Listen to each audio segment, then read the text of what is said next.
What's good? Let's get a beat going here. So you know how we're gonna start it off.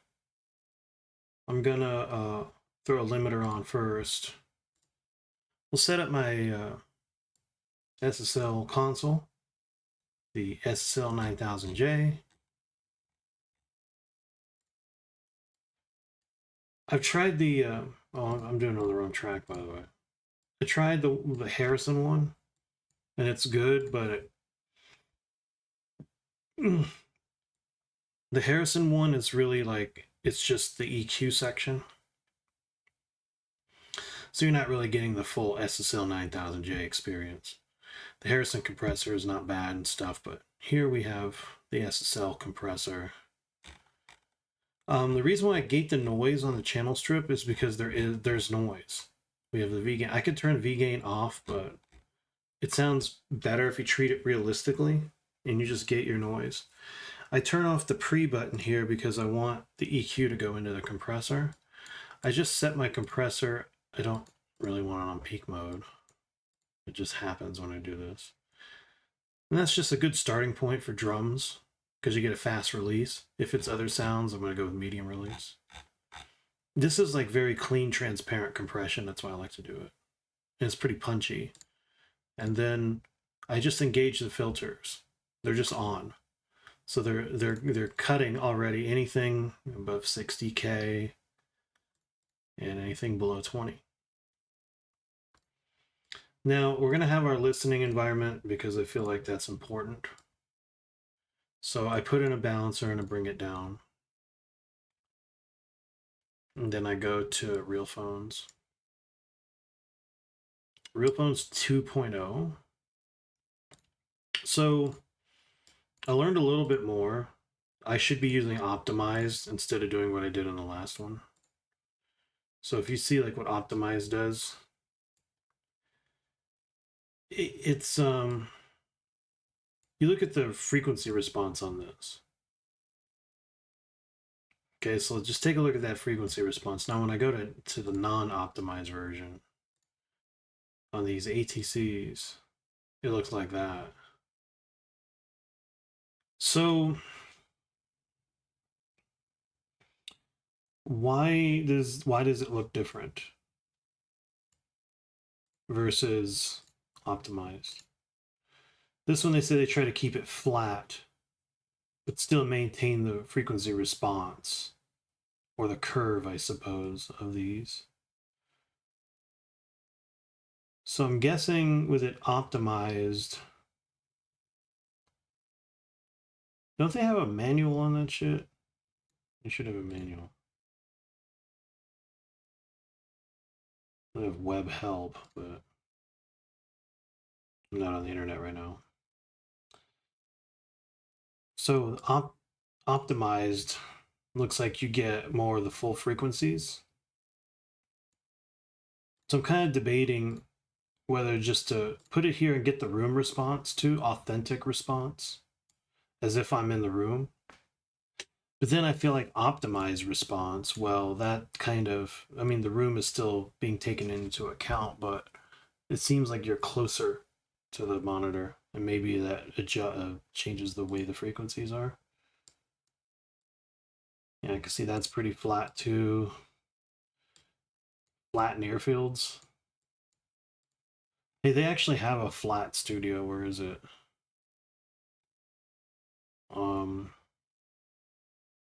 Here it is. How flat are we talking on these things? Wow, ultra flat. There, you want ultra flat? Boy, here it is. I just think that when his shit is too flat, it's not good. So I'm going for the Music Studio 1. And these are ATCs, right? So I want to be working on these, but I'm trying to decide whether or not if I want to be working on this where there's room correction, or here where a balanced response. They have to say something about that. Let me just check my phone. Let's see, Realphones 2.0 manual. Yeah. Yeah, user's guide. Here we go. So I want to know more about.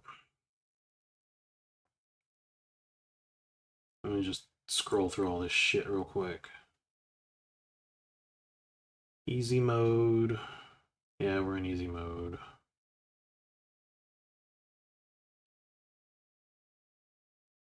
So reference monitoring is the most neutral sound you can use for most tasks. So if I went to reference normal, this is my curve, which means I would make bright mixes with this because you can see how the bass is hyped up and the top end is kind of rolled off.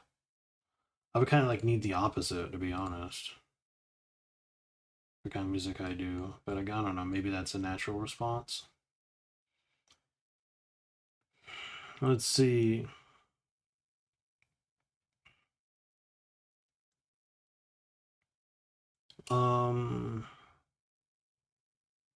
Advanced mode gives you more stuff, but I don't really need to mess with that.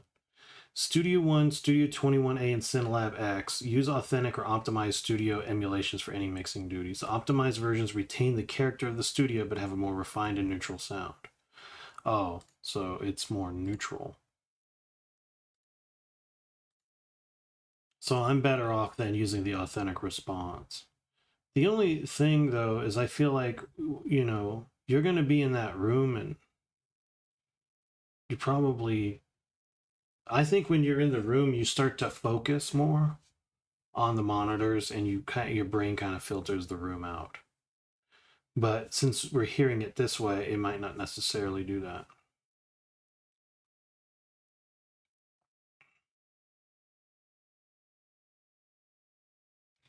Because if I go into, let's go to advanced mode. So now we have the angle and the head related transfer function. Response. Ambience at 100%.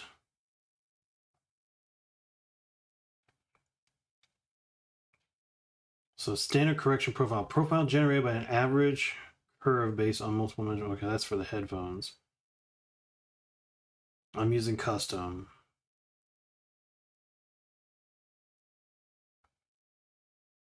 Headphone tuning EQ. Pressure. Pressure. Just the sound deviation caused by headphones pressure mismatch. No. I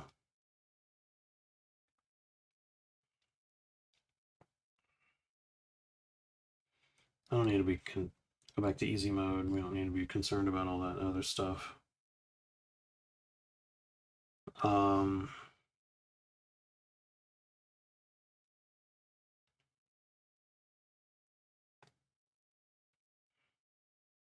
Monitoring controls. I'm scrolling past all this shit.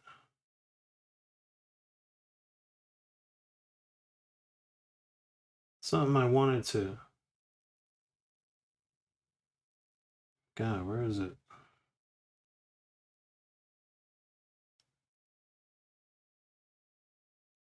I think it's on high quality, right? Yeah.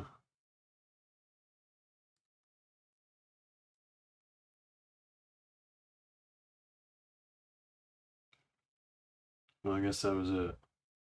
Okay, so I wanted to know a little bit more because I know corrections at 75%. They say that most people are used to their headphones per se, so they don't want to change. You know, like they said, oh, this is more to the measurements, but might sound unnatural, I guess. I don't know. Fuck, I go 100%. So at 100% now we have a little bit more heightened top and bottom. But then again, it's like, this is our response curve. So with this, you can tell that the low mids and the bass are going to be strong on this. And then the top end is going to be kind of dull. I'm trying to think, like, I mean, we have all these different monitoring options available to us. I don't have to. I like the mains, but because you can hear the bass, but to me, maybe that shit is not so important. Studio 21A. Let's see the. Wow, look at the frequency curve on these bad boys. These are the Asperger mains. Once again, hyped up sub, pretty flat with a dip at like 2K and 10K. So you would be tempted to boost highs and high mids.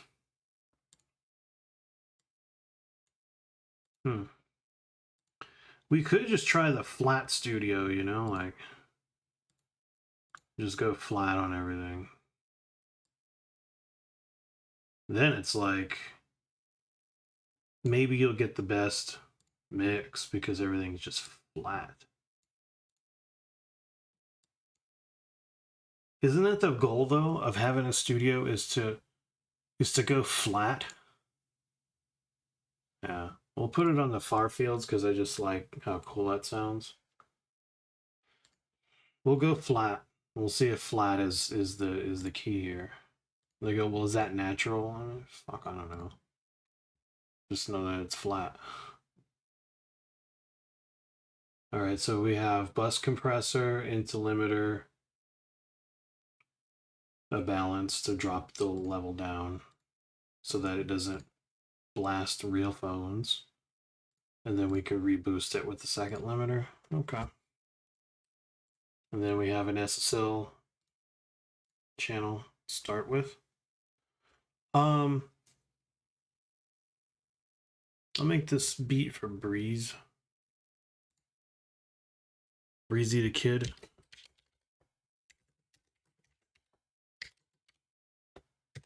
Breezy the Kid one. He likes West Coast shit, so I'm gonna try to make something that sounds West Coast. We'll start once again with like pianos and we'll do something, but I want to go with a slower tempo. Maybe I'll just tap it. Go with something like this. Let's find a chord progression. Something we like.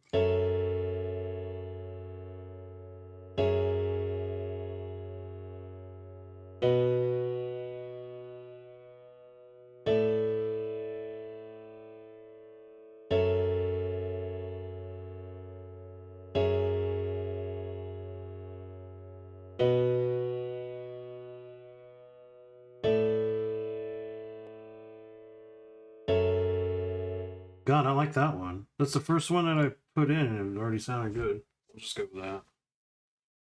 So,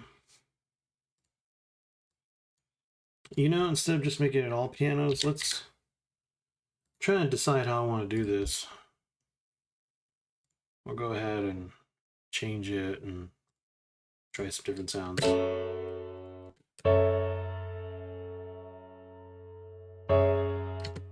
It's interesting. What if I made that lower?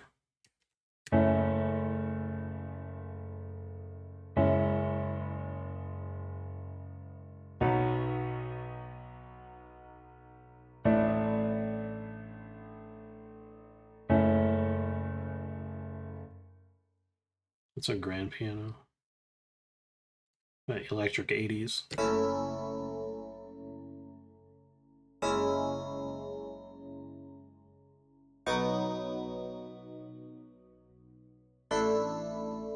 Hear me out on this idea, right? So let's throw in a vintage chorus. Listen to this shit.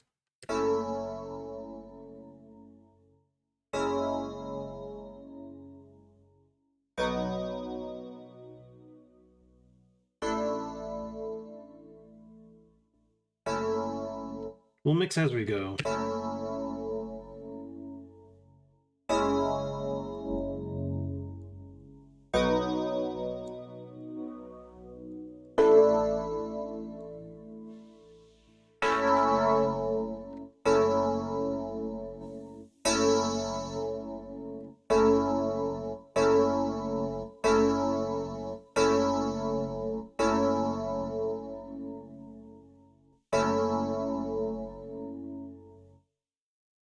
Let's throw a parametric EQ.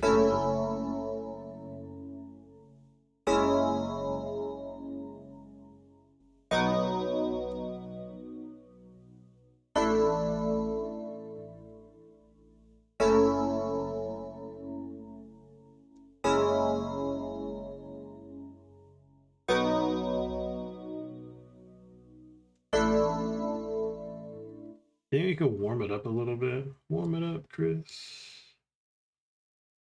Let's go with SS9. That's like kind of like the preamp of the SSL.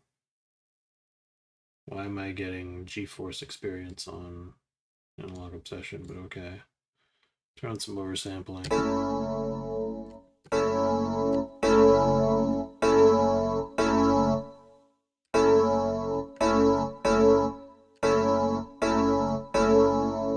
Just think about like that distortion, I just put it back on.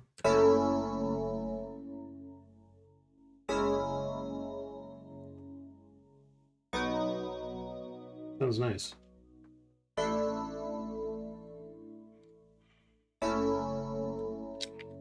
Yeah, let's do, you want to humanize that a little? Let's go to strum. Can I hear it? No. Okay, hold on.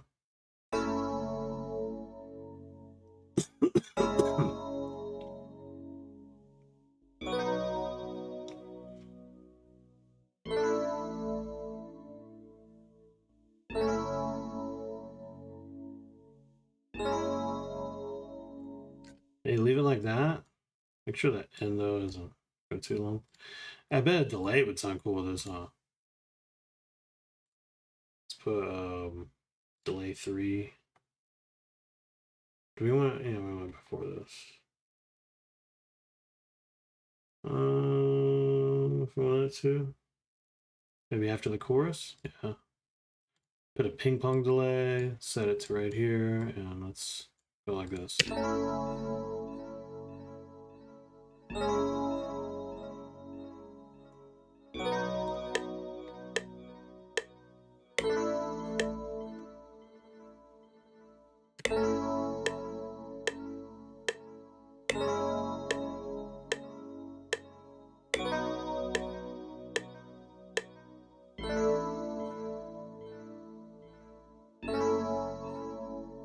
Oh yeah, baby.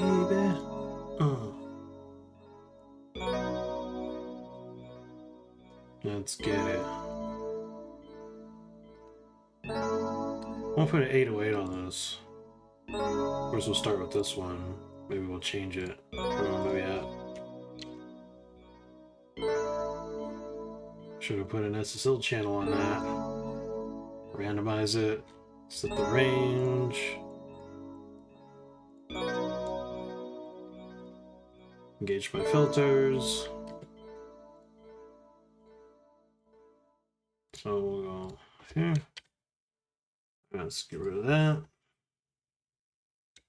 probably needs to be pitched up a little bit. Okay, a lot of it.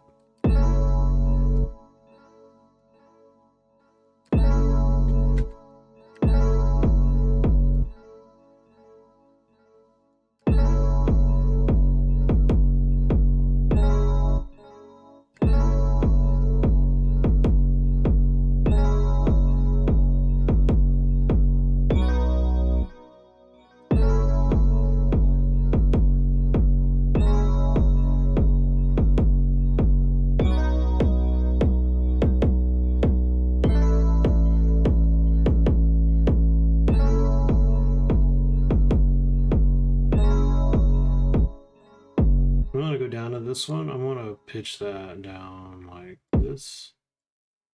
Yeah, okay.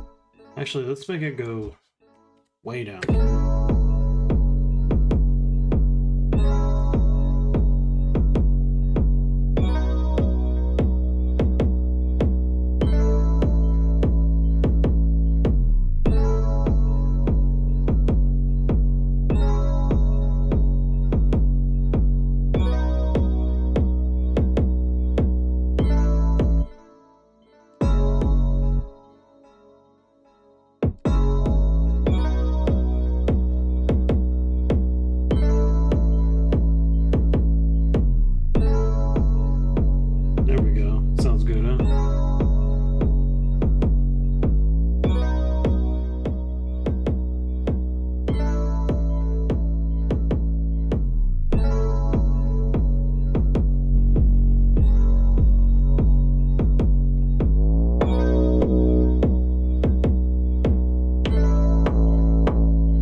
Let's add another sound. I want kind of a, I don't know why I feel like a guitar would sound good on this. Like a little plucky one, you know? Like at first you might go, what the fuck? But then I think it's gonna work. Watch. Watch and learn, young Padawans. Okay, not metal chords, what the fuck? There we go.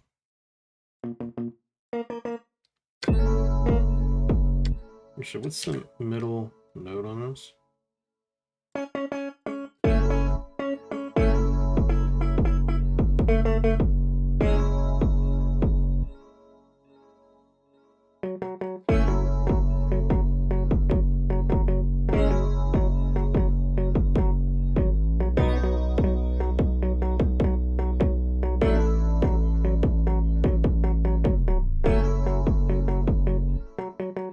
We're gonna stick with that note right here.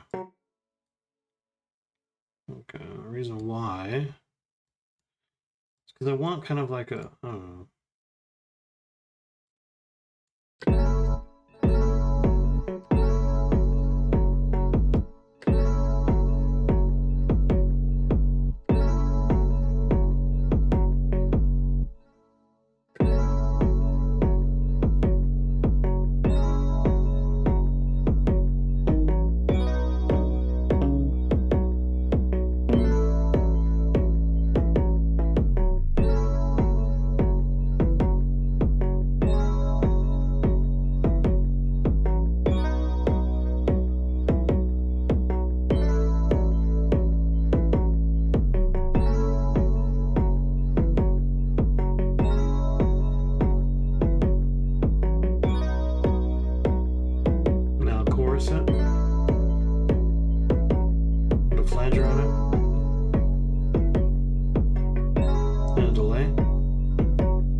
I don't want to go too crazy with it. Let's find a nice pad or something. Let's go with flex. See if we can find some cool pads. Flex. Start with that. Put that here. Track 7. Bring it way down because it's probably gonna be loud. Make it go up 1 octave. What does this sound like? I have no idea. There we go.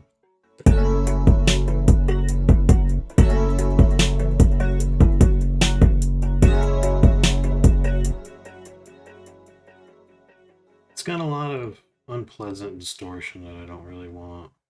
Let's try Toxic Biohazard.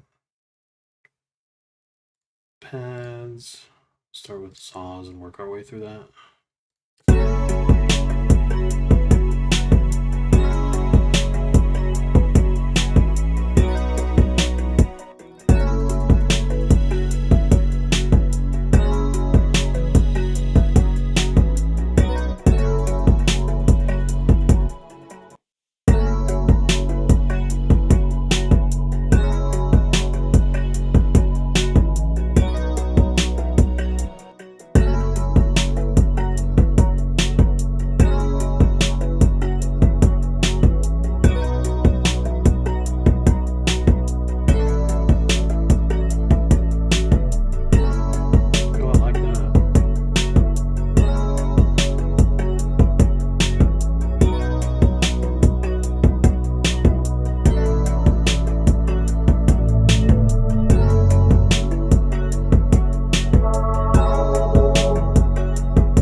Find out what the scale is for this.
A nice little lead, huh?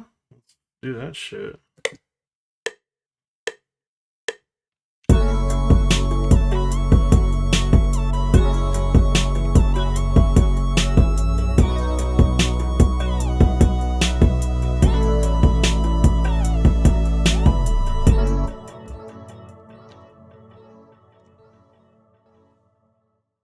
Now I want that to kind of, you know, portamento a little. So we gotta play with this a little bit.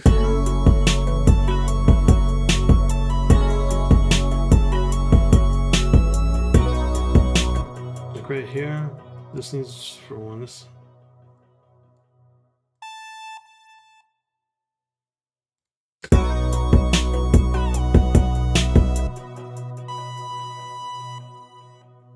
I want this to hammer. They call it hammering when it does that. That's why we're letting the notes drag over, because it'll give it a portamento effect on this particular synth.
That shit jamming or what?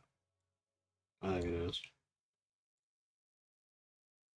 So I don't know if we should like intro and then bam right into the fucking chorus. I'm thinking maybe do that. Let's see.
balance. Then I'm gonna put Masterdesk in. Doing it all, man. Same session. So balancer into Masterdesk. And then second balancer. All right, let's do our Masterdesk moves, huh?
Well, that's as close as you can get to like perfect, I suppose, in terms of mixing in a flat room. So let's hear what it sounds like on like different shit, right? Let's get a good perspective on everything.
There you have it, man.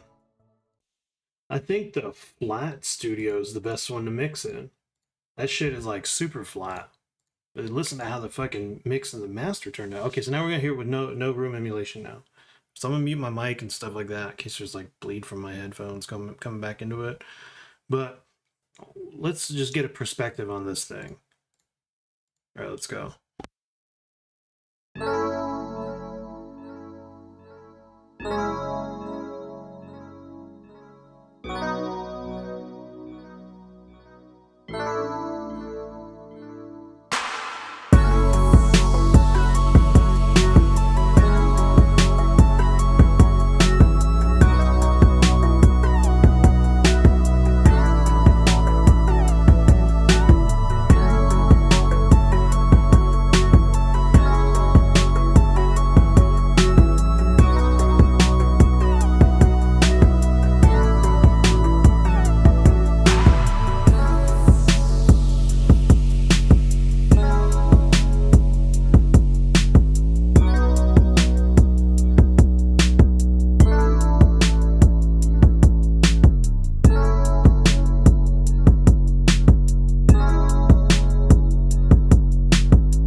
Ooh, that sounds good, huh?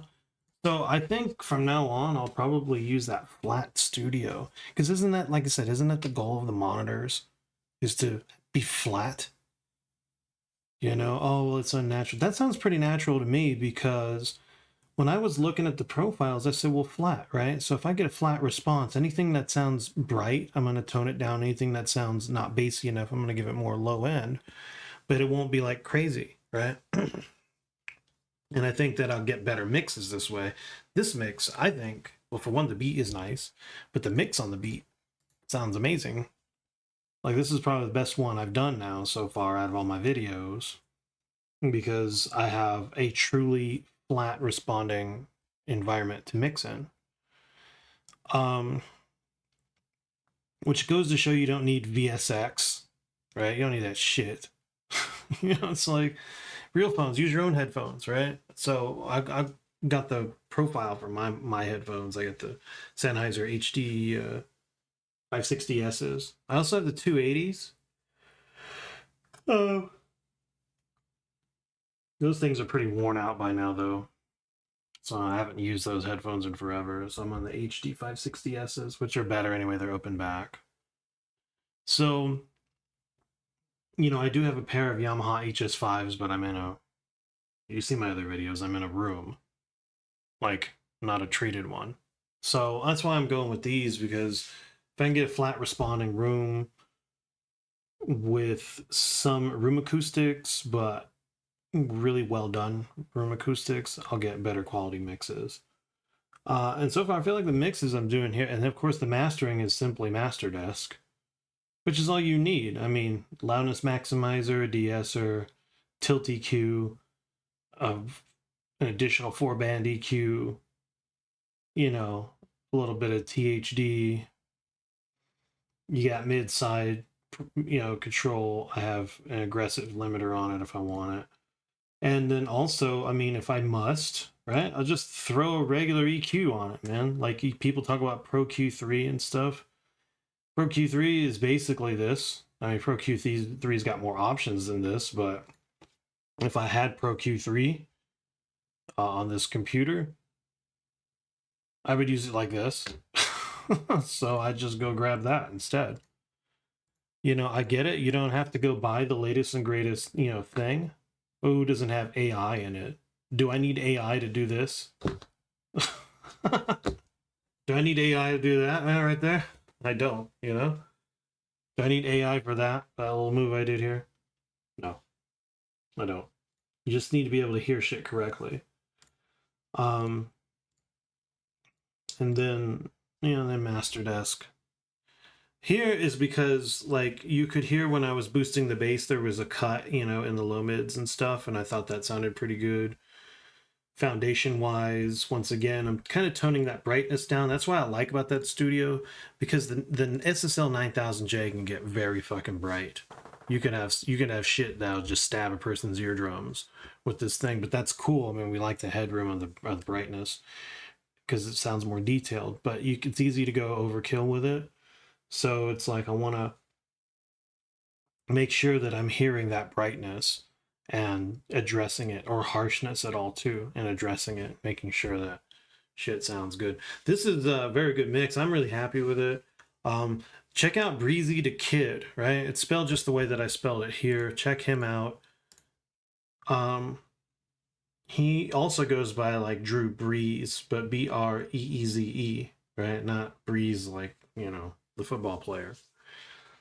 So check him out, man. He's on Reverb Nation. He's on all the streaming services as well. It's a guy I produce. The guy's in South Dakota as well. He's in Rapid City. Now you can probably ask yourself, why do you produce so many guys in South Dakota, man, when you're in Atlanta, right? Shouldn't you be like working with guys down there? Well, you could tell, like, for one, the reason why, as I used to live up there. I used to live up there for 6 years. And it's a cool little town, you know, nice. You know, it's an isolated city too at that. So they kind of, interesting about Rapid City is it's a small city, but it's so far away from any big city that it has to kind of do both. You know, it's small, but then it has to have everything that a big city typically has. Except that, you know, a big city, you can go to like 10, 20 different, you know, places for kind of the same thing. Well, they at least have one, right, there. So, um, as far as like drama and crime and stuff like in that town, it's, at times it can get bad, but it ain't that bad. Like if you're from like Dallas or Houston or Miami or whatever, you probably feel like nothing goes on there. You know what I'm saying? In terms of like, crazy stuff. But hey, look, everybody, every town, every city's got a hood, right? So Rapid City's got one too. That's where my buddy Drew Breeze comes from. Comes from Rapid City's North Side neighborhoods, which are the rough and tumble part of town. And came up on those streets, and but they have a thing, in that part of the country that they kind of have a, because it's that part of South Dakota, especially because you're getting into the western states. They have mountains and shit, and very similar to what you see Denver and all through the West. So they kind of have a thing for the Western music styles. So West Coast shit. They like Texas shit too, but Texas, H-Town stuff, old H-Town stuff kind of had a West Coast vibe. You talk about like Mass 187, Trinity Garden Cartel. Those guys were very West Coast sounding.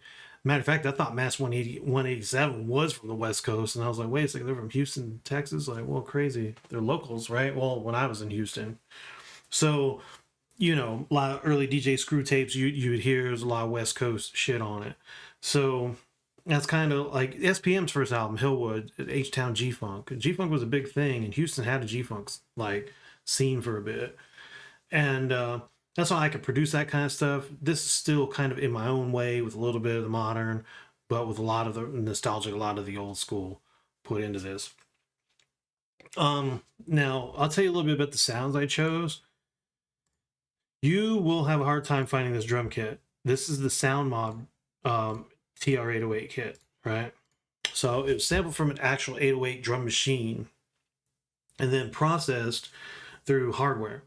I want to say they processed it through an API box, I think is what it was, the box API. I could be wrong, but I think that's what it was processed through.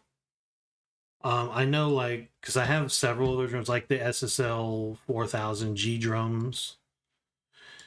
If you try to look for it on the internet, you might find it under K-Rock, K-R-O-C-K. But anyway, the guy who created it was Vince V. Tracks. That was I knew this guy on rockbattle.com back in the day. And he had a website, soundmob.com, and he was selling these drum kits. And that's why I got them a long time ago. You can't find them anywhere now, except maybe if you dig deep enough, you might find some zip of the K-Rock files. But all the drum sounds that he had, so that he had the 808 right here, TR-808s, sampled right off the 808 drum machine, which is cool. Hardware drum machine. The SSL 4000G drums, of course, were drum sounds that he specially picked and then ran them through the G series console for color. And really, like, it was going through the console, and he gave a little EQ and then ran through the bus compressor on the G series console, and then processed these drums. I also have the Roland SRX World drums. It's from the SRX World extension that you would get like with like the XP60 or the JV28 2080s or whatever, and that's these sounds. These were also processed. I want to say he did a lot of the processing on these drums on API console, but in this case, just these were on the SSL 4000G. But they're already pre-processed. So why do I mix pre-processed drums? The Buck 3000 drums are once again, these are also done on the API. So why am I giving it a second mix through a 9000J? Because I want it to fit within the context of the sounds that I have here. Plus the 9000J EQ is different from the 4000G, so I could probably give it a little bit more, also to my own taste on top of it all. Like maybe I felt like the drums didn't have enough bottom on certain drums and not enough top on others. So, I mean, but overall, you get some pretty good quality drums. This is especially good for doing the kind of music that I do. I like to do more old school shit. because I just like the warmth and the vibe of the old school shit. I'm not too crazy about like these drill kits that they have that are just processed basically with fruity stock plugins, which is nothing wrong with them. I use them, but there's no real vibe to a fruity stock plugin. It's very clean, and then they just get this digital distortion, which is really gritty and harsh, and I don't like that. I like the distortion of analog or analog emulations because it gives it character. It smooths things out, it warms things up, it doesn't make it harsh. So, that's what I like about it. I mean, you can drive it hard, maybe make it somewhat kind of harsh, but the more you drive it, you're getting a lot more color, you're getting a lot more saturation, the good saturation on top of it all. So I try to, in my mixing style that I do too, I know on older SSL consoles you would just drive it into the red and let that red light blink. That's to make things actually sound a little brighter. On a 9000J, you don't want to do that, because it wasn't designed for that. I mean, don't get me wrong, you can do things just because they weren't designed for that. But what I'm saying is, well, I don't think they originally designed the 4000s either to be driven like that, but they sound good that way because of the transistors and the capacitors. In this case, they removed a lot of that, so if it'll sound harsh if you go into the red. It won't sound necessarily nice per se. Maybe you can drive it in the red a little. I don't know. I just don't like the way it sounds when it goes into the red on the 9000J.